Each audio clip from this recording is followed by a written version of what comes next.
dynamics, femoral nerve, prone, and simply just bringing them up here and just trying to come down and see if does that reproduce their pain. And there's some argument you can sensitize it a little bit by bringing the foot in like that and to see if that can bring on a little bit of neural symptoms. But a femoral nerve glide to test it, just like this, testing the other side.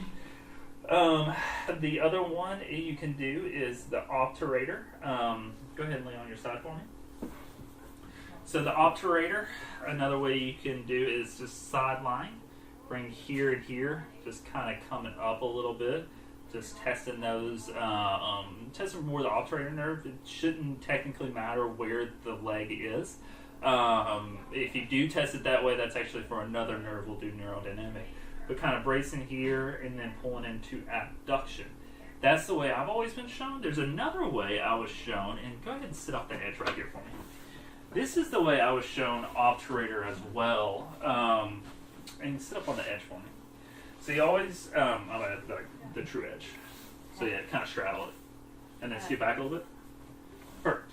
So this is the other way I've been shown to do the nerve glide. Go ahead and try to bring your head down for me and try to just have the worst posture of your life, that slouch posture.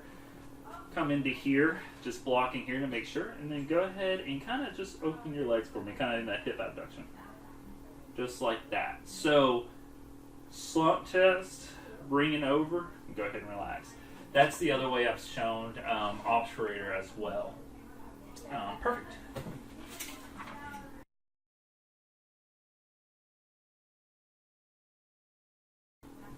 Alright, so for the knee, what we're going to do is kind of go through the same.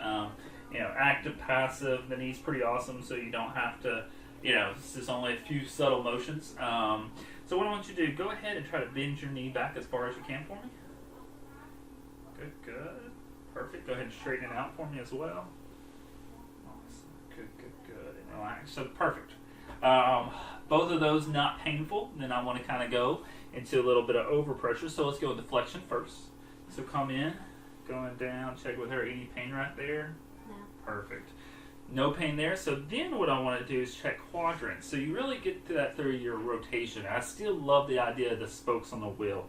So coming in, testing here, internal rotating a little bit more, checking with them, make sure we're doing good. And then external rotation, going straight, going turn, just checking all around that knee to make sure no limitations are there. Same thing, extension was fine, looked fine, but what we want to do as well is kind of go down there and feel it. So go down, push into a little overpressure. Now most people will only go straight here.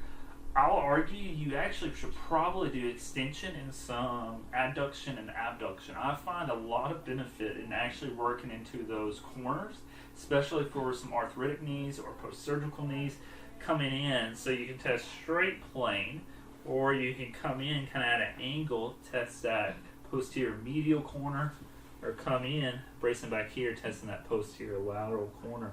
Lo and behold, you will actually get some ending in there, a little bit stiffer into that angle versus the other one, and you want to work into that angle. It'll make a huge difference for them. So yeah, go into all those different ranges will help tremendously. The other motion that is often missed, and generally what I'll do, actively get the patients out of the bed, having them turn their foot in and out to chest tibial rotation. I'm a big believer in tibial rotation. Believe that is one of the most often things missed in an evaluation, and it can be that just perfect little thing you need to add to someone to help get some irritation off of it.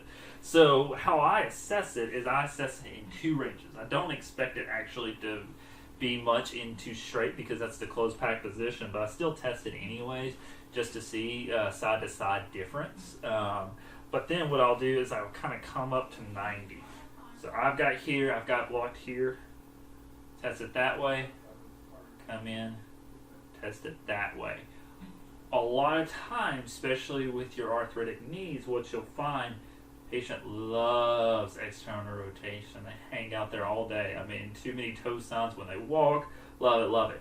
Try to get that internal rotation, nothing. So testing that is huge for that population And most importantly, when you test, and you can feel this, you can feel where the joint line is engaged. So if I'm taking out that internal rotation, I'm no longer engaging that anterior medial line, and that is oftentimes where a lot of our patients will complain of that pain. So this is a huge test and a big miss if we're not testing it for patients. It can make a big difference, some of that arthritic, meniscal irritation patients.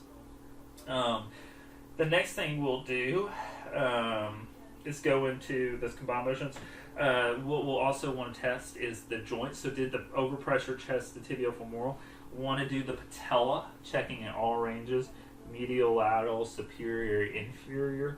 And honestly, I do mostly straight planes, but you can add some variations to it, especially if like a medial spine, but a medial like in and out, not necessarily just getting that mobility, just kind of working those different angles, because the knee's not perfect straight up and down. It has many variations to it.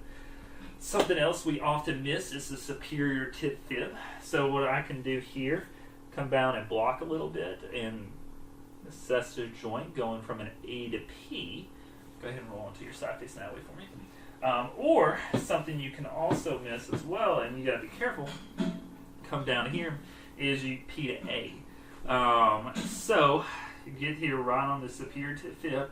I actually like my other hand assessing down at the distal tib fib. So that way, I know I'm just not kind of bowing back and forth, but I actually kind of block to make sure I'm not going posterior, and I'll go P to A. Kind of get down right in here and assess that, or, you can go and block and assess that. Huge issue, especially from that P to A standpoint. And it can do a lot of pretty good things getting in there and working it. So, go ahead and roll on your back for me. The next thing we'll look into is special tests for the thing. I've included just a few of the very big highlights, and not the thousands that we have. For various and valgus, for MCL, LCL, testing some various and valgus is pretty good. So the first you want to do is 0 degrees, testing it that way. Just seeing, is there any laxity? Anything over 5 millimeters is considered positive. Then you want to bring the patient to about 20 degrees of flexion. Now, the irony is the MCL and the LCL do not actually take as much constraint from 20 degrees to 0 degrees. The problem is the knee is so wound up into full extension that you're actually not even getting enough to test on those. So you've got to include both degrees, testing in 0 degrees and testing in 20. But having to here, test there, come another way, and testing just like that. In this position, I can go up to about 70 degrees to do an Lockman test. It's much, much better than an anterior drawer. But coming in here, holding, and just giving a quick little flick to make sure I'm getting some of that, and I actually need to get a little bit more flexion. Just like that, to make sure I've got a good hold on it, I'm pulling back, I'm getting that good hard infield. It's not terribly uncommon for us to have a lot of laxity as we get older in this joint, so the ACL, you might actually have a positive Lockman for laxity with a lot of your older individuals, and that's a good thing to know, because we need to work on a lot of posterior chain to help that anterior tib not sliding so much forward. The next one is you want PCL. The best to help rule that in specific test is your posterior drawer. Just getting along right here, pressing down just like that, making sure that we are posterior force, see how far it's going back. You can follow that in with a little bit of less specific and sensitive test, but Saxon, completely flat there, so that helps rule that out. Another test that we can always do is joint line palpation for our meniscus. That's the one I always include, because it's the one that's only test I'll help rule in and out that way. But I can go here right on the joint line and just palpate, and then even add some of that rotation to make it a little bit more sensitive to see, do I feel it's anything sensitive? Am I getting their symptoms? Perfect. Go ahead and roll on your back one. To follow that up, you can always do a Apley test, where you're coming in here, kind of pressing down and going back and forth just like that. So, loading down and going back and forth. Generally, I'll do a lot of joint line palpation, and if that's good, I kind of can follow up with this a little bit. But, if a patient comes in with like, a big diagnosis of OA on the knee, I 90% chance of having a concordant meniscus dip tear. So I'll do joint line palpation, but and then I won't do this because it's not going to drive your conclusion that much farther. The next test you do in prone is actually called a dial test. So you're going to do this at 90 degrees and you're going to do this at 30 degrees. And this helps rule in a posterior lateral corner. So at 90 degrees, what I can do is go into external rotation, test that way. Go on here, just testing different side to side. Then I can drop down to 30 degrees, external rotate that, and external rotate that. If I'm getting a different side to side on both of those, it's going to rule in a posterior lateral corner, and it's going to also kind of